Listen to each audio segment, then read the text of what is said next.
1945. The smoke clears over ruins from Berlin to Tokyo.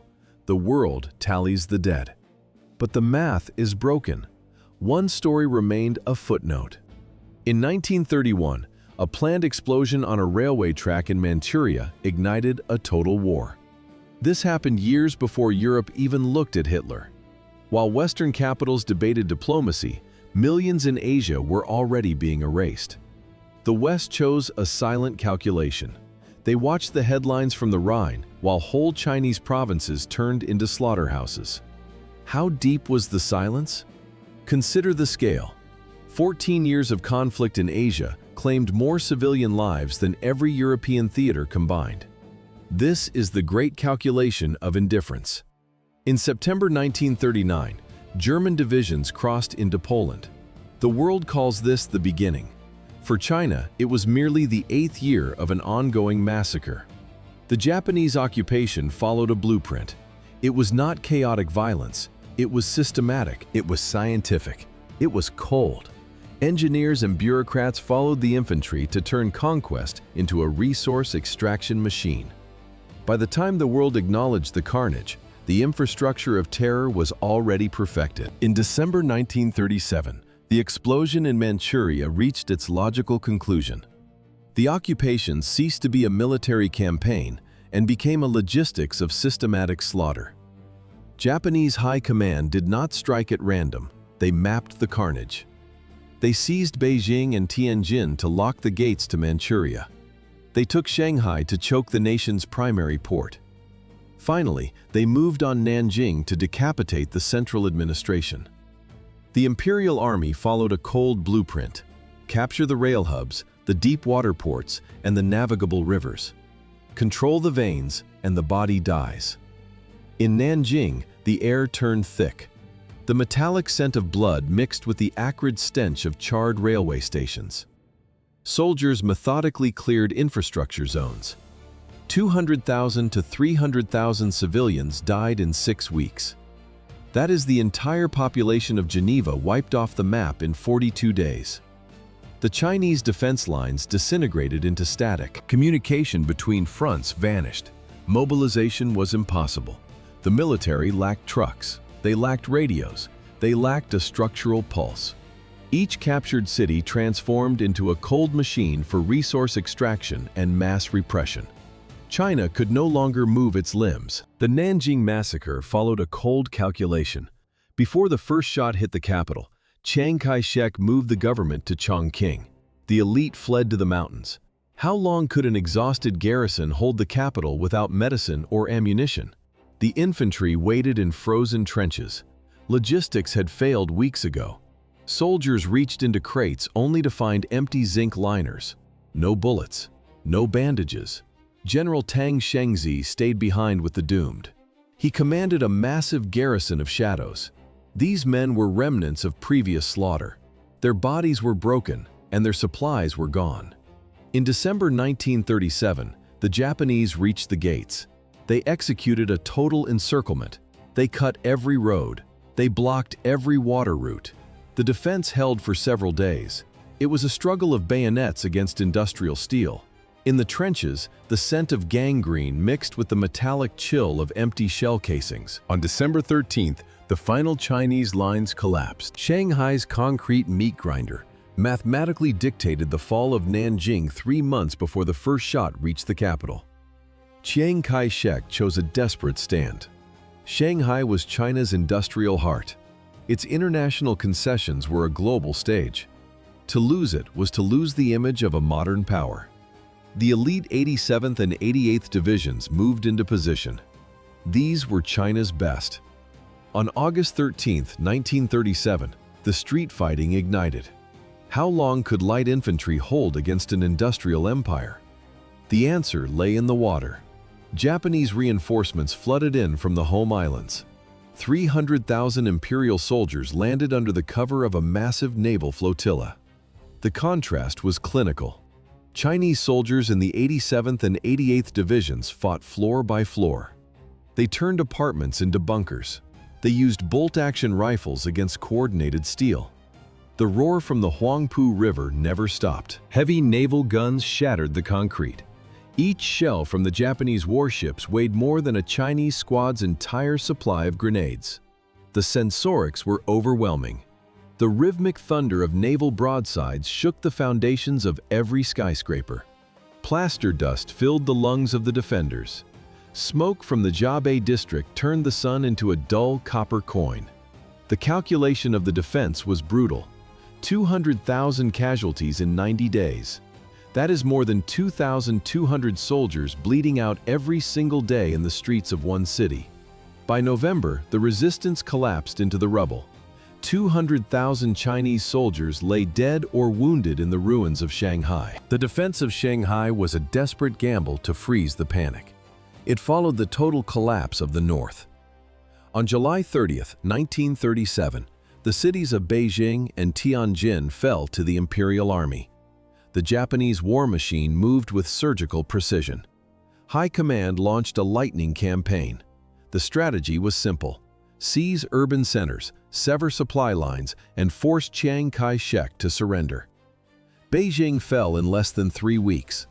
Veteran Japanese units outclassed the defenders. How did the defense crumble so quickly? The Northern Front relied on untrained militias. These men were loyal to the nationalist government, but possessed no experience in modern industrial warfare. Japanese officers checked their watches. Artillerists calibrated firing angles. Infantry moved in disciplined files. They occupied the vital railway lines running south. This secured a direct conduit for resources from occupied Manchuria. The speed of the conquest outpaced the German invasion of Poland. Chaos replaced the front lines. Millions of civilians fled into the interior. They piled family heirlooms onto wooden carts. They pushed wheelbarrows through the mud. These columns blocked every major artery. Dust clouds rose miles into the air. The grit settled in the lungs of the dying. Military trucks grinded to a halt behind miles of refugees. The exodus effectively paralyzed the entire national transport system. The blitzkrieg machine that crushed Beijing started with a single infantryman. On July 7, 1937, a Japanese unit conducted night maneuvers near the Marco Polo Bridge. One soldier failed to report for roll call. The officer in charge didn't wait. He didn't verify. He assumed a kidnapping. The Japanese command demanded immediate entry into the walled village of Wanping. They wanted to search house by house. Chinese forces refused. Within minutes, the escalation bypassed every diplomatic channel. Communication lines remained silent while the first shells hit the stone walls. Did the commanders know the truth? No one checked the latrines or the surrounding fields. One man's absence triggered an industrial slaughter. Chiang Kai-shek stood his ground. Unlike in 1931, the nationalist leader chose resistance over retreat. The skirmish at the suburbs of Beijing didn't end. It ignited Shanghai. It spread across the entire Chinese map. The missing soldier was found alive and well just hours later. But the invasion was already irreversible. The Second World War had begun in Asia 2 years before the first German tanks crossed the Polish border. Japan's heavy artillery leveled Wanping. Meanwhile, Western newsrooms operated with cold precision. They buried the reports. 1935, Mussolini invaded Ethiopia. The headlines screamed across every front page in London and New York. Africa was a crisis. Asia was just a statistic. Editors sorted the wires. They moved the slaughter in China to the back sections, next to the weather and the local ads. American newspapers faced the Great Depression. Circulation numbers dictated the narrative. Domestic poverty sold copies. Foreign wars did not. International bureaus slashed their budgets. Correspondents sent dry, neutral summaries. They omitted the bayonets. They ignored the burning villages. Public interest followed the ink. If it wasn't on page 1, it didn't exist. This was informational anesthesia. In the north, Tokyo finalized its colonial theater. They established the puppet state of Manchukuo. They tracked down Puyi. The deposed emperor became a figurehead with no power, a ghost in a silk robe. Western journalists saw an exotic story about a fallen king. They missed the industrial expansion. They ignored the systematic buildup of an empire. Tokyo watched the silence. They calculated the risk. The lack of headlines meant a lack of political pressure. No protests in Washington. No sanctions from London. The Japanese military consolidated its grip on the mainland without a single diplomatic obstacle. The public demanded nothing from their leaders. The governments remained silent. This indifference lasted for years. Why did Western democracies ignore a slaughter of this magnitude? The answer lay in a cold calculation of profit and maps. Washington and London did not see an aggressor in Tokyo. They saw a tool. The corridors of power in London and Paris remained silent as Japanese steel cut through Chinese flesh. Diplomats leaned over mahogany tables. They ignored the body counts. Instead, they studied trade lettings. To the west, Asia was distant, exotic, and expendable. Economic mechanics fueled the killing. During the 1930s, the United States provided over 80% of Japan's oil and scrap metal. American refineries kept the imperial fleet moving. American steel became the bayonets at Nanking. The dry rustle of signed contracts drowned out the screams of burning cities. Business outweighed blood. Geopolitical logic was even colder. Britain and France watched the German border. They feared Hitler. They feared Stalin more. Tokyo presented itself as the ultimate shield, a bulwark against the red tide of Soviet Bolshevism. The calculus was simple. Better a Japanese empire in the east than a communist one. Western elites viewed the invasion not as a crime, but as a stabilizing force. They classified the systematic destruction of a nation as a regional incident. This was the smaller evil. Economic ties with the aggressor outweighed the humanitarian disaster. Western diplomats ignored the warning signs. For 6 years, Tokyo tested the limits of international patience. Border provocations, new territorial demands, sudden skirmishes. In London and Paris, foreign ministers barely looked up from their desks. Was this a world war in the making? To the west, it was just a regional conflict, a minor disturbance in a distant backyard. Stacks of urgent telegrams from Chinese envoys sat unread in European ministries. They gathered dust while officials focused on the Great Depression and the rise of the NSDAP. This was a cold, bureaucratic choice. By ignoring the violence, the West legalized it.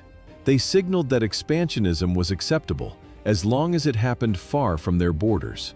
The tension accumulated for 72 months without pause. Then, on the night of July 7, 1937, the silence broke. 6 years of impunity had led to this moment. Paper resolutions formalized this era of impunity. The League of Nations responded to the invasion with the Lytton Report in 1933. It was a masterpiece of bureaucratic cowardice. The document condemned the aggression but offered no sanctions, no embargoes, no teeth. The League's failure exposed the first lethal crack in global security. It proved that international law was a suggestion, not a rule. While diplomats debated, the Kwantung Army tightened its grip. They didn't need Tokyo's permission. They had results. Tokyo watched the toothless protests from Geneva and made a choice. In a final gesture of contempt, Japan's delegation walked out of the League of Nations.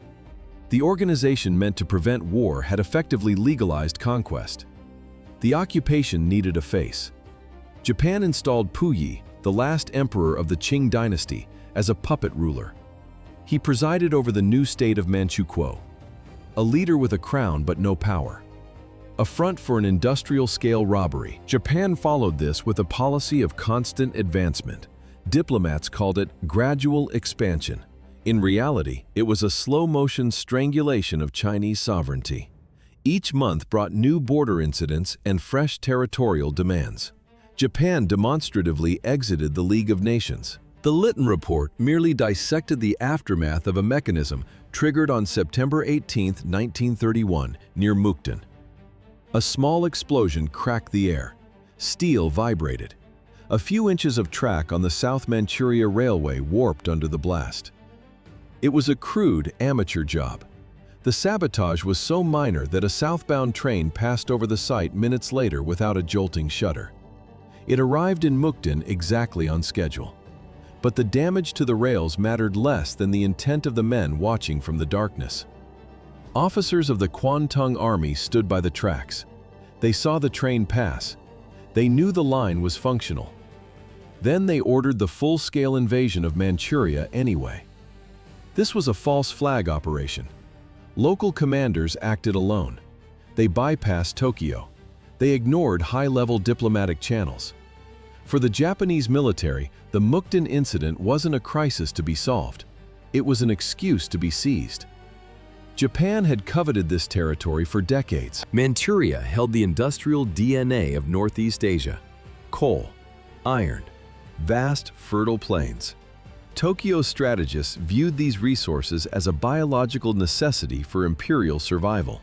Without them, the empire was a heart without blood. China offered no unified resistance. In 1931, the nation was a map of fractured glass. 2 decades after the dynastic collapse of 1912, central authority had evaporated. Regional warlords carved out private fiefdoms. Deep internal divisions paralyzed the country. Chiang Kai-shek's Kuomintang fought for a nationalist republic. Mao Zedong's Communist Party pushed for a proletarian revolution. They hated each other more than they feared the invader. The Japanese military exploited this paralysis with mechanical precision. Resistance crumbled. Within months, an area larger than France and Germany combined fell under Tokyo's shadow. This localized railway blast ignited a 14-year campaign of conquest that would eventually claim millions of lives. Collapse of the Shanghai defensive lines and the fall of the capital led not just to military occupation, but to an unprecedented logistics of mass terror against the civilian population. In August 1945, Shiro Ishii issued a final directive: erase Unit 731 from history with clinical precision. He gathered his medical staff. The air was thick with the scent of burning paper. Ishii demanded a vow of absolute eternal silence. The price for breaking it was death. This was not a single laboratory. It was a continental network. Unit 100 operated in Manchuria, perfecting toxins for livestock and crops. Unit 1644 functioned in Nanjing. Unit 1855 held Beijing. Together, they formed a secret scientific grid. Japanese universities and hospitals funneled young doctors into these centers. To them, human experimentation was a professional rotation, a matter of imperial glory. The Soviet invasion of Manchuria triggered the panic. Panic turned into industrial-scale destruction. Orderlies dumped medical files into pits and doused them in gasoline. Black smoke rose from specially built incinerators as they worked through the night. Thousands of human remains became ash in hours. Soldiers planted dynamite charges along the structural pillars of the main laboratories. The square footage of these complexes rivaled small European cities. Now they were scheduled for erasure. Engineers checked the wiring. The plungers were pushed. A series of synchronized explosions leveled the massive stone walls of the main research blocks. Shiro Ishii and his senior officers fled toward the coast as the concrete dust settled over the mass graves. The same mechanisms of total erasure used by Shiro Ishii in Manchuria shielded hundreds of officers during the Tokyo Tribunal of 1946. Technical silence replaced the roar of explosions. Bureaucracy finished what the gasoline started: how to hide tens of thousands of bodies from international investigators. Systemic destruction. The Japanese command ordered the immediate burning of all unit logs. They banned photography. They expelled foreign correspondence and scrubbed press reports until the paper was white. Diplomats George Fitch and Louis Smythe watched the smoke rise from the archives. They knew the paper was dying. Contrast their reality. Smythe recorded systematic executions in his private diary, while Tokyo issued a total official denial. The world saw the headlines. The Japanese government saw a logistics problem. The International Military Tribunal for the Far East sat for 2.5 years. It was a judicial marathon that ended in a sprint toward political convenience. Evidence was scarce. The archives were ash. From 1946 to 1948, the court processed the architects of the slaughter. General Matsui faced the gallows, but Prince Asaka, a member of the imperial family present at the height of the killing, walked free. Shiro Ishii's blueprints for biological terror remained a secret. Justice collapsed under the weight of missing folders and Cold War pragmatism. To this day, the Japanese government has never issued a formal apology or recognized a specific death toll. The Tokyo acquittals fell on soil already poisoned by millions of internal refugees. The Imperial Army expected a swift surrender through terror. They miscalculated. The massacre at Nanjing did not break China. It shattered the old social order and built a new, more dangerous one. Administrative control in the eastern provinces collapsed. Millions of displaced peasants fled into the interior. They carried only their trauma. The government of Chiang Kai-shek seized these atrocities. They transformed the slaughter into state propaganda. Resistance became the only survival strategy. The communists watched the rural masses. They saw more than victims. They saw a political engine. Mao's cadres adapted anti-imperialist rhetoric to fit the psychological scars of the peasantry. To a farmer who had lost everything to a Japanese bayonet, Marxism offered a cold, logical explanation for his pain. The occupier was not just an enemy, he was a systemic parasite. Nationalism mutated into a revolutionary fuel. The displaced didn't just want their land back, they wanted a new world where such horrors were impossible. In the ruined villages, a different kind of defiance took root. It was no longer about the borders of the Republic. It was about the survival of a class. A new form of resistance was born. Long before this mass terror became political capital, its value was measured in plague strains dropped on Ningbo in 1940. The logistics moved from blueprints to the atmosphere. Lab results became field reality. In 1940 and 1941, the Imperial Army targeted Ningbo and Changde. They didn't use steel, they used biology. Technicians loaded specialized ceramic bombs with anthrax spores. The shells shattered on impact. Anthrax seeped into the soil. It poisoned the wells. The sound of ceramic breaking signaled the end of entire villages. Low-flying aircraft crossed the horizon. They dropped heavy sacks onto the fields. Inside, rice mixed with millions of infected fleas. Starving peasants ran to the drop zones. They gathered the grain with bare hands. They carried the death back to their families. First came the fever, then the buboes appeared in the groin and armpits. In the chaos of Ningbo, the medical infrastructure vanished overnight. Without doctors, the mortality rate for bubonic plague hit 90%. The Unit 731 scientists watched from a distance. They weren't looking for a cure, they were calibrating the spread. They used experimental fungi to rot crops, ensuring that hunger would drive survivors toward the contaminated rations. Biological warfare functioned as a psychological meat grinder. Artificial epidemics tore through the rural provinces. The final tally of those killed by these manufactured outbreaks reached 580,000. The biological weapons dropped on Changde were first calibrated on living human bodies. Pregnant women, prisoners of war, children. Inside the Harbin facility, doctors watched the freezing process. A prisoner's arm is plunged into a tank of ice water. Minutes pass. The skin turns gray, then a translucent white.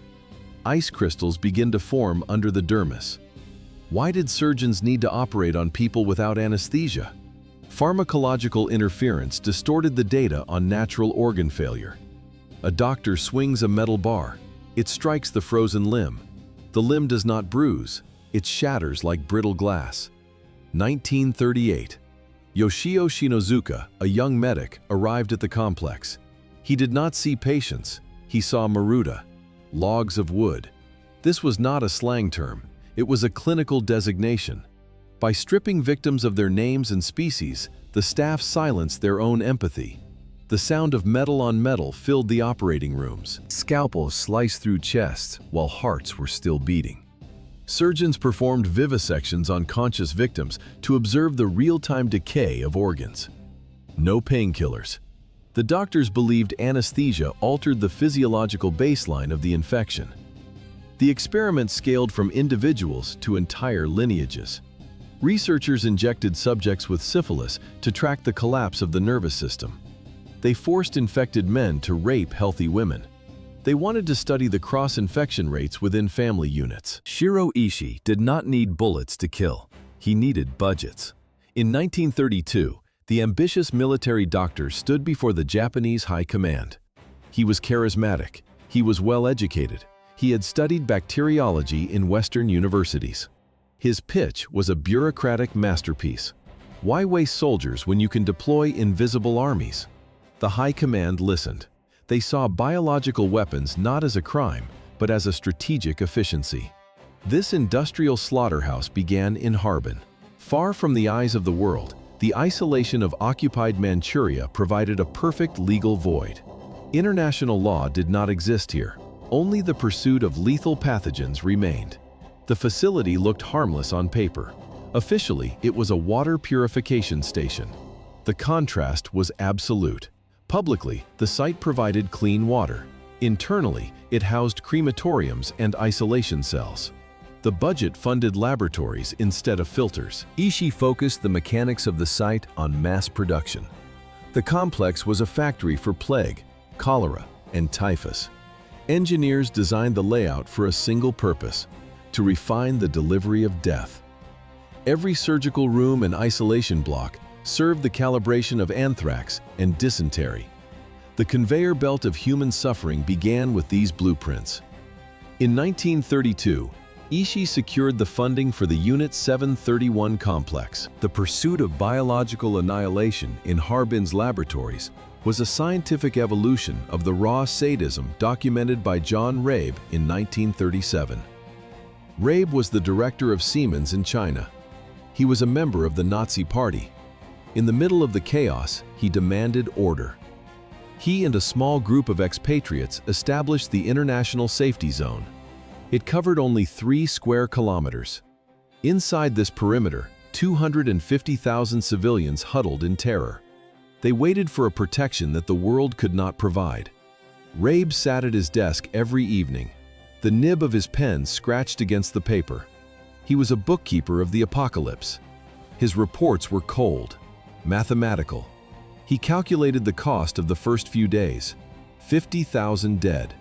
He described mass decapitations.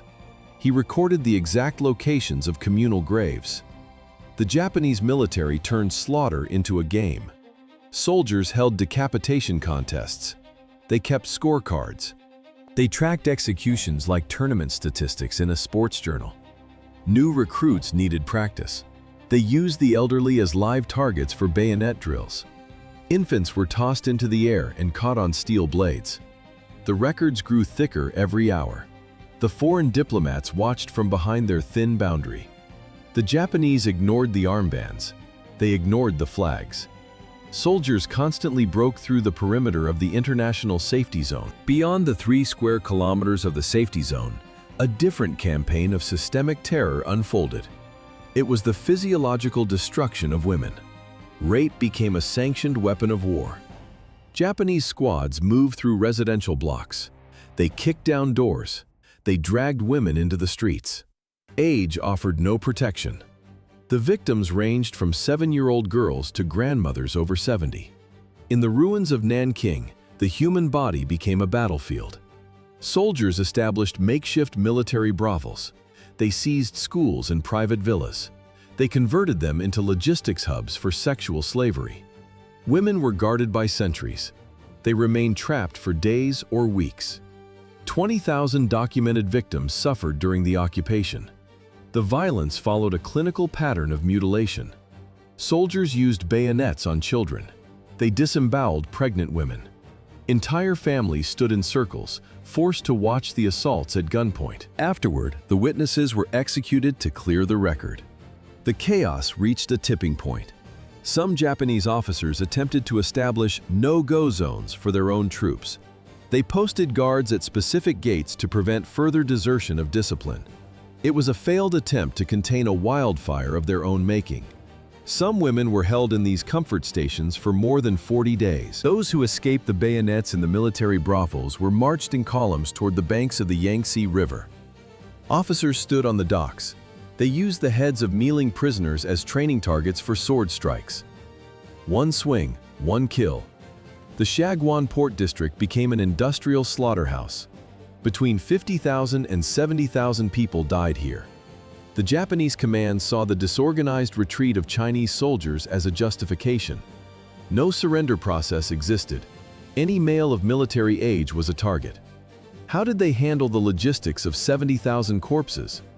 The river was the answer. It became a natural conveyor belt. Soldiers forced men to the water's edge in batches. They tied heavy stones to their necks. A shove, a splash. Then the mechanical chatter of machine guns began. The rhythm never stopped.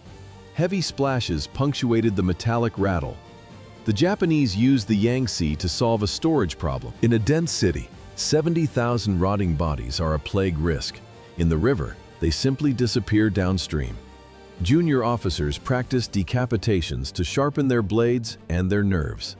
They buried others alive in pits dug by the victims themselves. The carnage was not an emotional outburst. It was a calculated reduction of the local population.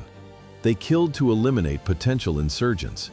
They killed to ensure no one was left to fight back. By the end of the operation, the Yangtze ran red for miles. The army executed up to 70,000 prisoners to systematically purge the city of all resisting elements. The slaughter on the Yangtze was the direct result of a psychological collapse within the ranks of General Iwane Matsui. His troops breached the city walls on December 13, 1937. They did not enter as liberators or disciplined occupiers. They entered as a broken machine. Behind them lay the Battle of Shanghai. It was a meat grinder. Japanese casualties reached unprecedented levels. The soldiers were exhausted, traumatized, and fueled by a specific brand of hatred. Ultra-nationalist propaganda had done its work. It stripped the Chinese of their humanity. To the Japanese private, the enemy was not a man. He was a subhuman obstacle. How did the command respond? They did nothing. The Kempeitai, Japan's military police, were absent from the front lines. There was no one to enforce discipline. General Matsui issued vague orders regarding the protection of civilians, but they were paper-thin. No structure existed to stop the madness. No officers stood in the way of the coming purge. The Chinese defense lines crumbled. Thousands of soldiers discarded their uniforms. They hid in the crowds, wearing civilian rags to survive. This sparked a paranoid frenzy among the Japanese. Every man of military age became a target. Every street became a killing field. The last remaining barriers of military restraint simply vanished. The brutality of General Matsui's troops was not an isolated breakdown of discipline. It was the direct result of a systemic collapse within Chiang Kai-shek's regime. China fought a war on two fronts, one against the Japanese invaders, another against internal communist insurgents. This division paralyzed the high command. Strategic coordination did not exist. Political factions interfered with every military decision. Orders were delayed. Plans were sabotaged from within. Did the soldiers stand a chance? Hardly. Whole units arrived at the front lines without uniforms. They carried bolt-action rifles from the previous century. Most had zero training in modern combined arms tactics. While the Japanese industry churned out tanks and aircraft, Chinese peasants faced them with iron and flesh. The structural rot turned fatal during the retreat. Command was fragmented. Communication lines snapped. Because of this chaos, Chiang Kai-shek's order to withdraw never reached several key divisions. They remained trapped. Thousands of disorganized soldiers were locked inside the city walls alongside millions of terrified civilians. There was no escape. The Japanese war machine accelerated its drive into the heart of the collapsing defenses. In 1959, Shiro Ishii, the architect of Unit 731's biolaboratories, died a free man in his own bed. He suffered no trials, no handcuffs, only the quiet end of a successful bureaucrat. This was the price of a cold transaction. Washington wanted the data. Ishii wanted immunity. American officers opened heavy leather briefcases. They filled them with thousands of pages of autopsy reports and slides of infected human tissue. The rustle of dry, typewritten sheets marked the moment justice was traded for biological edge. The United States viewed these results as too valuable to lose to a courtroom. The Cold War was starting. The arms race with the Soviet Union demanded every weapon available, even those forged in agony. Unit 731 killed over 3,000 people in human experiments. This is the equivalent of an entire small town erased purely for data points. There was not a single war crimes trial for the members of Unit 731. This stands in brutal contrast to the hangings at Nuremberg. The killers simply went home. They traded blood-stained aprons for white lab coats in Japan's most prestigious institutions. Masaji Kitano became the head of a world-renowned medical laboratory. Others took chairs at universities, ran public hospitals, or directed pharmaceutical giants. The perpetrators became the establishment. For decades, the Japanese government maintained a wall of silence. They categorically denied Unit 731 ever existed. Only in the 1980s and 90s did the truth leak out through the confessions of dying men. The Japanese government refused to issue a formal apology or pay any compensation well into the late 20th century. As Japanese scientists traded lethal data for immunity, the Chinese provinces began to drown in the blood of a new war in August 1945. The Japanese surrender triggered an immediate vacuum. 1.2 million Japanese soldiers stood down across China. Their arsenals sat unguarded in massive depots. How does a political vacuum turn into a massacre? Speed. The faction that seized the Japanese stockpiles first would dictate the future. In Manchuria, the race turned into a sprint. Communist forces moved under the cover of the Soviet invasion. They occupied rural garrisons before the dust of the retreat settled. They found heavy artillery, tanks, and mountains of ammunition. For the communists, these were not just weapons. This was the hardware of a state. The Kuomintang tried to re-establish authority from above. They arrived in the liberated zones to find the foundations gone. The KMT had borne the weight of the bloodiest conventional battles. 8 years of total war. Their units were shells. Their officers were exhausted or corrupt. The Communist Party emerged with a superior organizational structure. They possessed a genuine connection with the rural masses. Their anti-fascist propaganda resonated in every village. The exhausted Kuomintang entered the final conflict. The chaos in Manchuria was a bitter mockery of the declarations made at the Cairo Conference of 1943. On paper, China was a titan, one of the Big Four, a recognized great power alongside the United States, the Soviet Union, and Great Britain. In November 1943, the diplomatic stage was set. The Allies solemnly declared a singular goal: Japan would be expelled from every inch of occupied Chinese territory. It was a promise carved in ink. In Washington, the war felt like a glamorous crusade. Soon Mei Ling stood before the United States Congress. Flashbulbs popped. The blinding white light of press cameras reflected off the wooden podium. Senators stood. They applauded until their palms were red. Propaganda posters flooded American streets. Chiang Kai-shek's face was everywhere. He was an exotic celebrity, a symbol of Eastern resistance. But symbols don't hold trenches. While Congress cheered, the cold math of Lend-Lease told a different story. The United States allocated less than 2% of its total global supplies to China.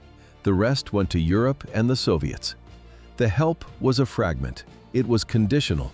It was a trickle. Compare the maps. In Europe, American boots hit the beaches by the hundreds of thousands. Entire divisions moved as one, steel and flesh in massive quantities. In China, the reality was hollow. There were no American ground divisions, no massive infantry landings, just declarations and empty horizons. The promised American divisions never arrived. Instead, all logistics collapsed into a single, jagged line on the map: the hump. A suicidal air corridor over the Himalayas, stretching from India to Yunnan. In 1942, the Japanese seized Burma. They cut the last road. China became an island of rock and ice. Air crews stepped into unpressurized cockpits. The temperature dropped to 40 below. A pilot pulled on his oxygen mask. His fingers shook. He checked the altimeter. 20,000 feet. Icy wind screamed through gaps in the fuselage. The metal groaned. Ice built up on the wings, inch by inch, until the engines stalled. How many stayed in the clouds? Over 500 transport planes vanished into the peaks. This exceeded the entire active air strength of some European nations. The Flying Tigers provided tactical victories and a morale boost. But courage could not fix the physics of the route. Pilots flew until they hallucinated from hypoxia. They dodged Japanese Zeros and navigated by the wreckage of those who flew before them. Below them lay the aluminum trail, a shining path of crashed C-46s and C-47s. Despite the sacrifice, the math remained brutal. Of every 100 tons of supplies promised by Washington, only one reached the front. Washington viewed China as a useful buffer, not a strategic necessity. Roosevelt's geopolitical calculation turned the Yunnan pilots into a tragic statistic. The Allied doctrine was clear: Europe first. 85% of all Allied resources flowed across the Atlantic. The Asian mainland survived on leftovers. Churchill and Stalin looked at China and saw a black hole for supplies. Roosevelt saw a political symbol. Pearl Harbor ignited immense hope in Chongqing. Chiang Kai-shek expected American steel to break the Japanese line. Roosevelt spoke of the four policemen.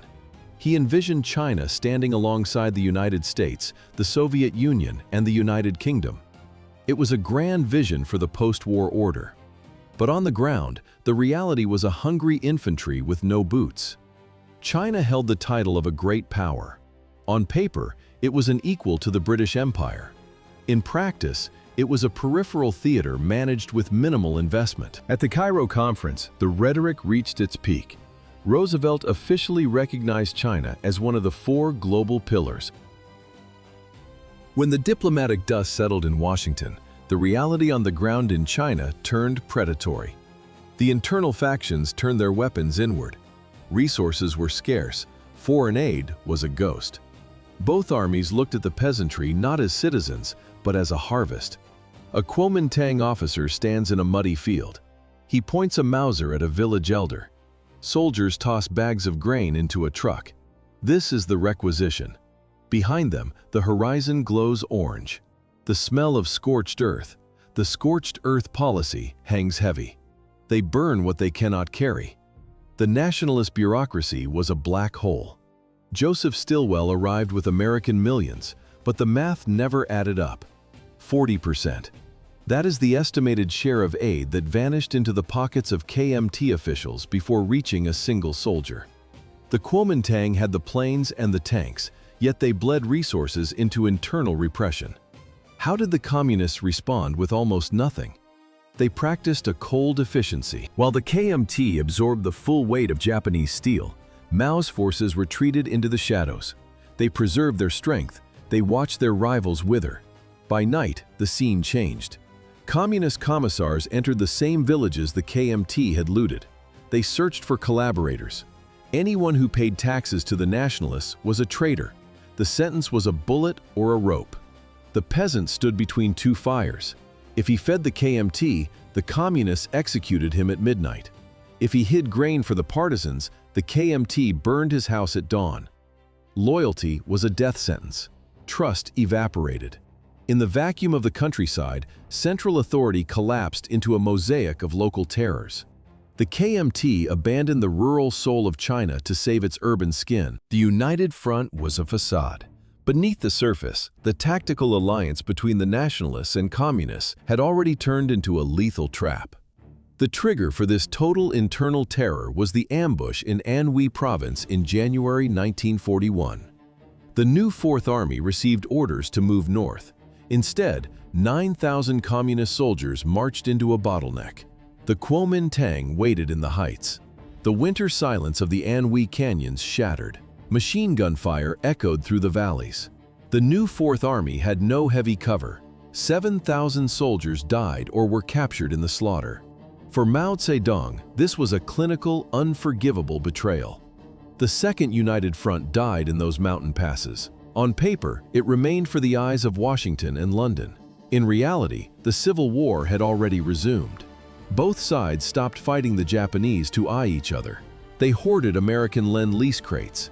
They buried caches of captured rifles in rural villages. Every seized hill and recruited peasant was a chess piece for the post-war explosion. Mao and Chiang Kai-shek ceased being allies and became predators in waiting. Both factions focused entirely on stockpiling resources for the inevitable collision. Who actually controlled the Chinese countryside?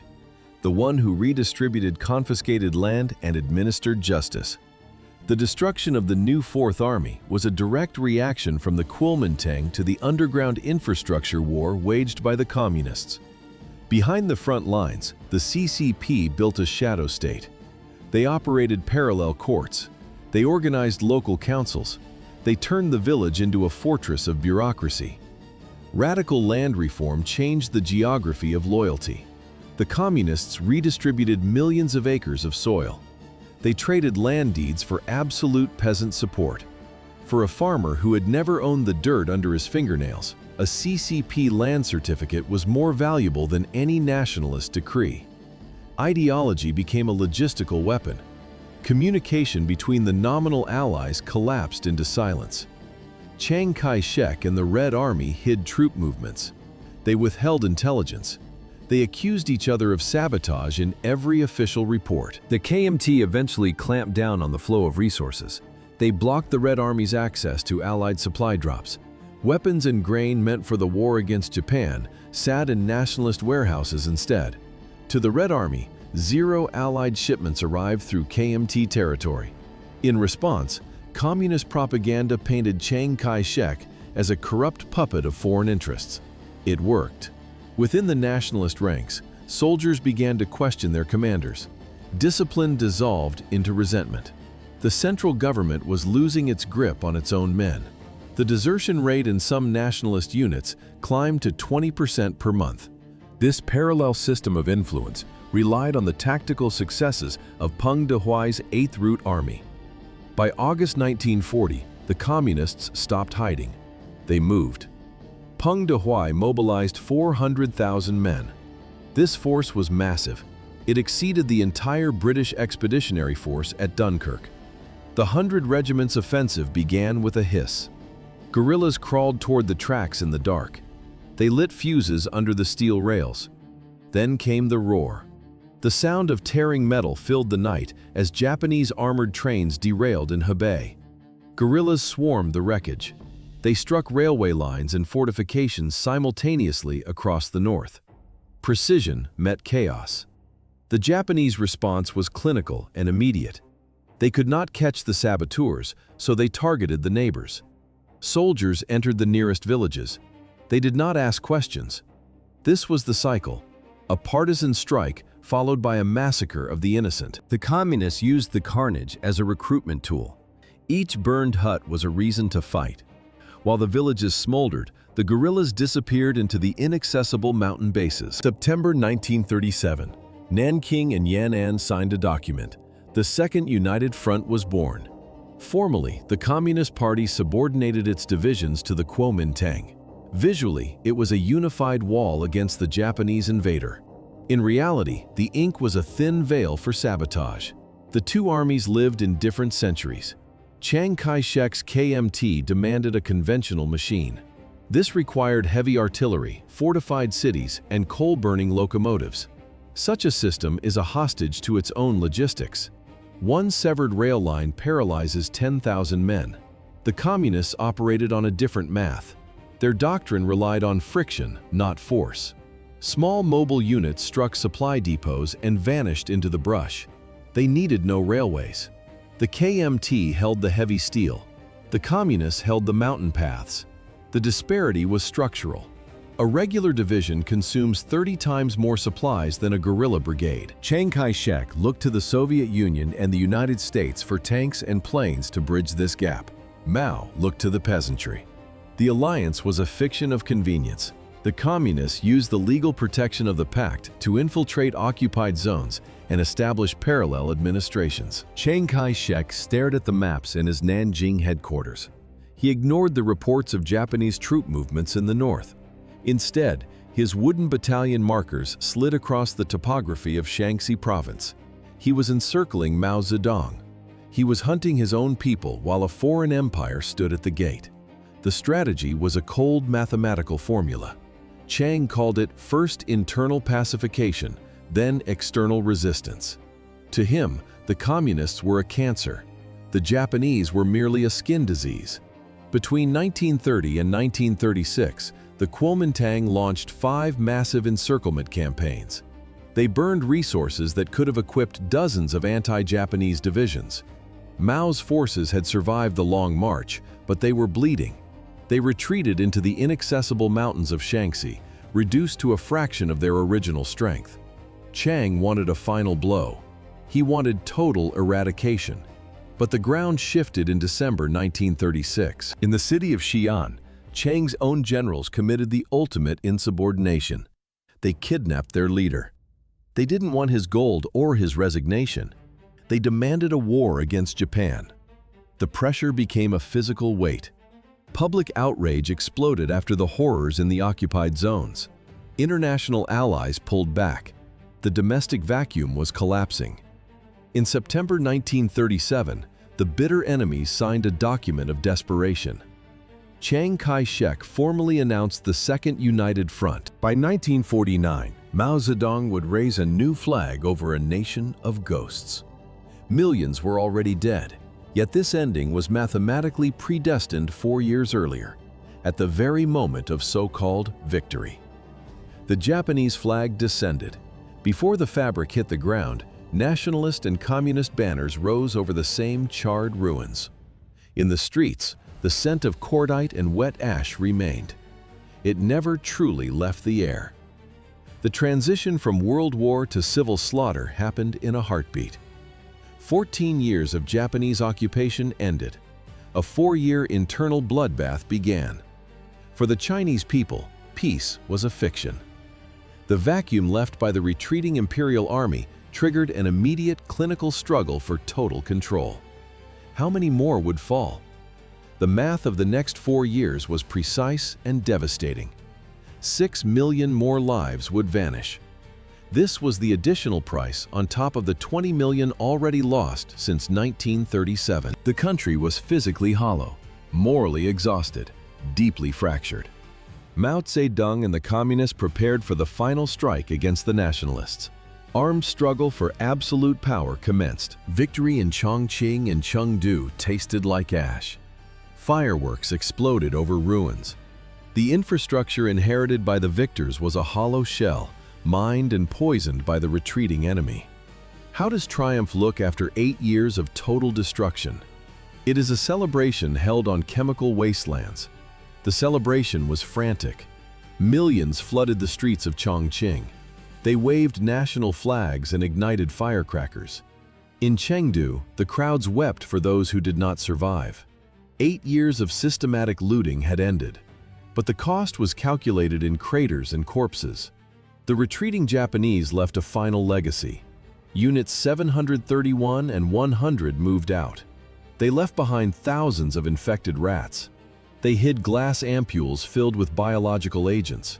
The soil of the agricultural heartland was no longer fertile. It was a minefield. Railway networks had ceased to exist. Cities were reduced to piles of gray rubble. Chiang Kai-shek stood on the world stage. He was no longer just a warlord. He was a great power leader. The Big Four now included China. It was a diplomatic triumph built on 20 million graves. Chiang Kai-shek was officially recognized as one of the 4 key Allied victors of the Second World War. The scramble for the poisoned inheritance began before the Japanese garrisons in Beijing and Shanghai could even ground their arms. Chiang Kai-shek issued a singular command. All imperial forces must surrender exclusively to the National Revolutionary Army. The KMT demanded total legitimacy. They wanted to be the only legal hand on the throat of a liberated China. But the map told a different story. While the KMT held the cities, the Communist Party of China controlled the veins of the north and northeast. Mao's partisans moved first. They didn't wait for ceremonies. They raced to the vacuum left by the collapsing Sun throne. In Shanghai, the ritual was clinical. A Japanese officer stepped forward.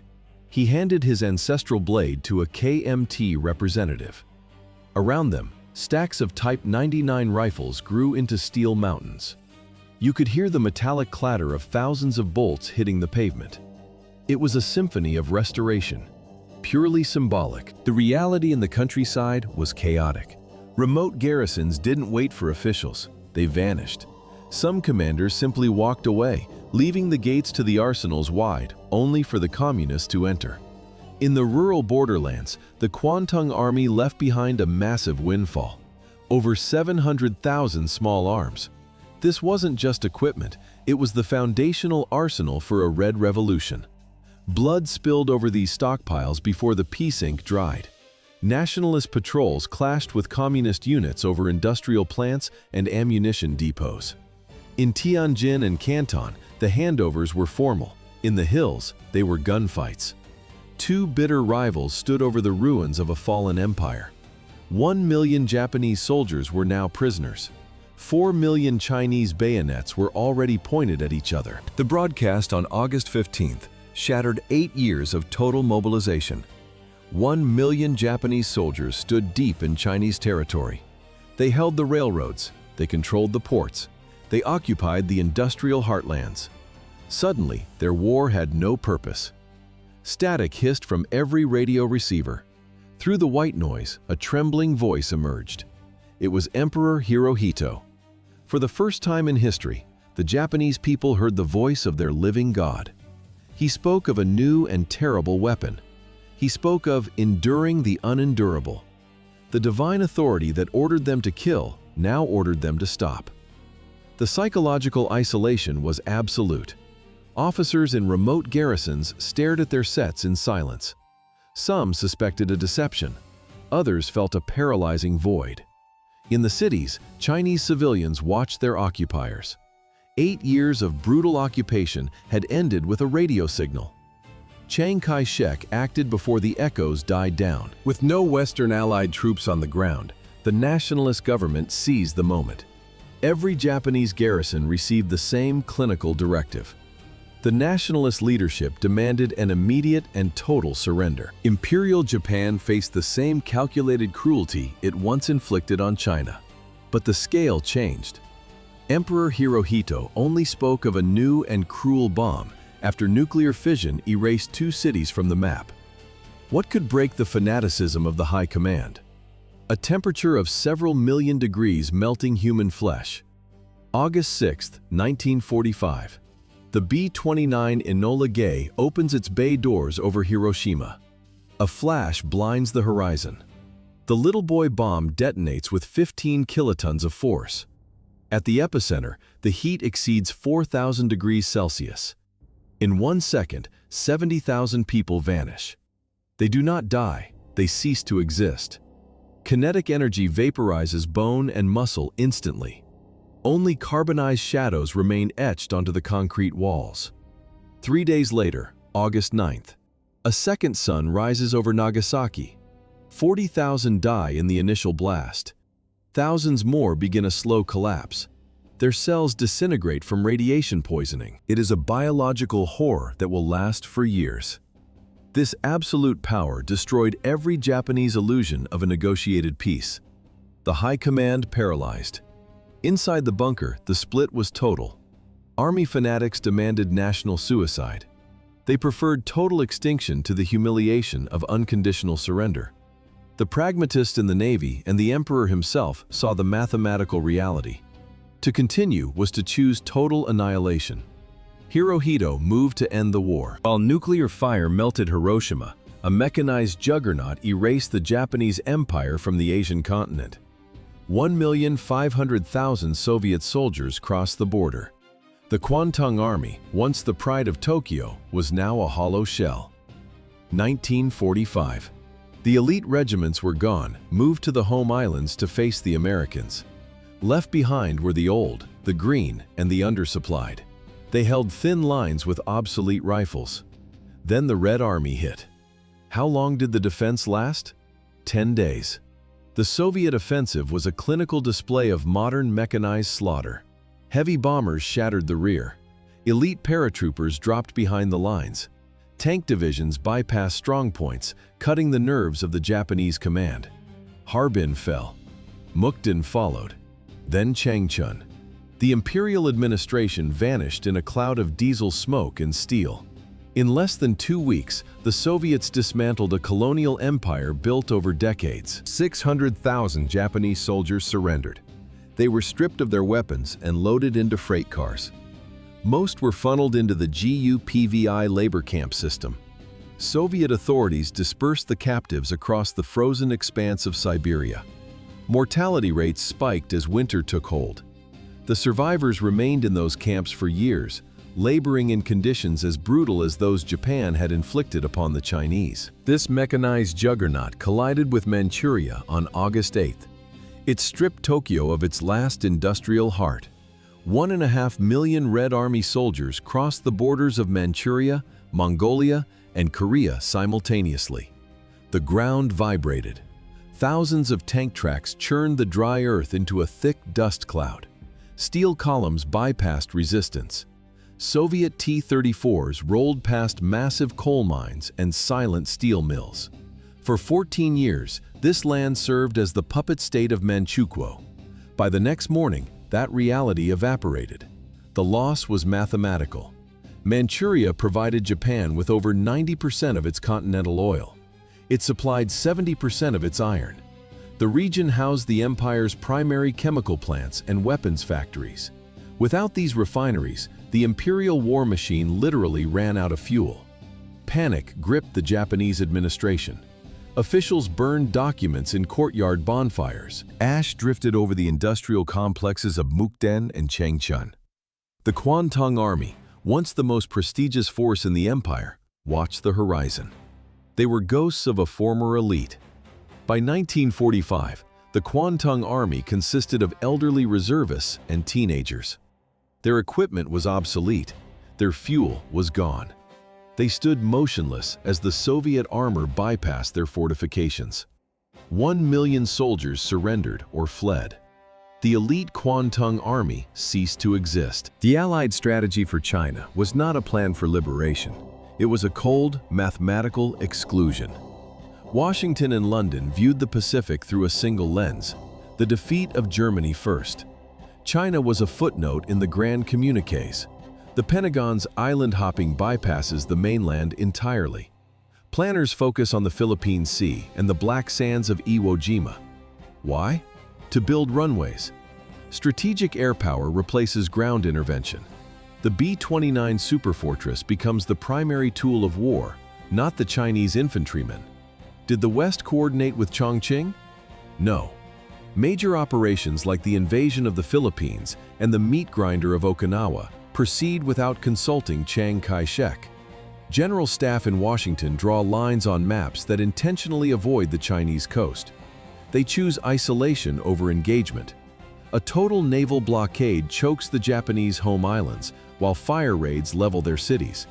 This neglect has a lethal price. While the U.S. Navy secures the Central Pacific, Japan keeps its most brutal divisions on the continent. These veterans face no Allied pressure. They continue the systematic extraction of resources.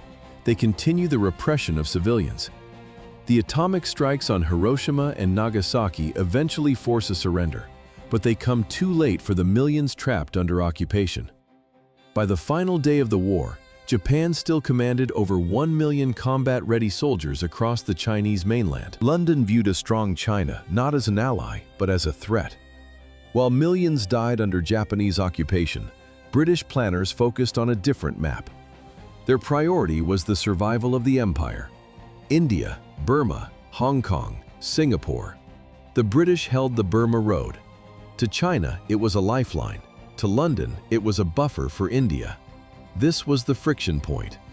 Every crate of ammunition sent to Chiang Kai-shek was seen as a bullet taken from a British soldier. Paranoia dictated the logistics. A unified China might reclaim imperial territories. At the Casablanca Conference, the rhetoric was bold. In the meeting rooms of Tehran and Yalta, China appeared in the official communiques. It was a diplomatic ghost. The documents listed China as a great power. The ledgers showed zero real funding. Formal recognition cost nothing. Real support cost territory they weren't willing to lose. Churchill prioritized the Mediterranean and the colonies over the Yangtze. Chiang Kai-shek sent urgent cables for logistical backing. He received silence. London ignored every request for reinforcement. While the British guarded their colonial interest in India, Joseph Stalin had been playing a cold, calculated game of attrition since 1937. The Kremlin's logic was strictly mathematical. Between 1937 and 1939, the USSR dispatched over 800 aircraft, 82 tanks, and 2,000 military advisors to China. This was Operation Z. Soviet volunteer pilots patrolled the skies over Nanjing and Shanghai. They provided the only shield against Japanese bombers. Stalin armed the Kuomintang not out of friendship, but to keep the Japanese army pinned down on the continent. Every Japanese division fighting Chiang Kai-shek was one less division threatening the Soviet Far East. But the geopolitical gears shifted in April 1941. Moscow signed a neutrality pact with Tokyo. Technical aid vanished almost overnight. Stalin needed a quiet rear to face the looming German invasion.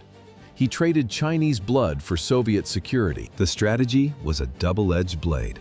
On the surface, Moscow recognized Chiang Kai-shek as the legitimate leader. In the shadows, Stalin maintained a direct line to Mao Zedong. He viewed the Chinese Communist Party as a long-term investment for a post-war Asia. Moscow supplied just enough aid to keep the nationalist government from collapsing, but never enough to let them win. Stalin wanted a weakened, exhausted China.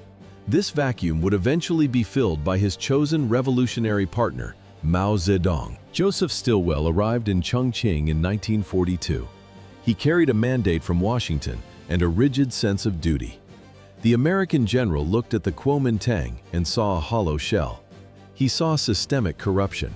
He saw a leadership paralyzed by its own incompetence. Chiang Kai-shek looked back and saw an imperialist intruder. The air in the headquarters was thick and humid. Sweat soaked through military tunics as the two men sat across from each other in silence. The rift was immediate. Stilwell demanded a total overhaul of the Chinese military. He wanted American training standards. He wanted merit-based promotions. Nationalist commanders refused to move. They guarded their autonomy like private property. Stilwell pushed harder. He insisted on diversionary strikes. Specifically, he demanded elite Chinese divisions for the Burma campaign. Chiang hesitated. Sending his best troops south meant leaving his internal front wide open.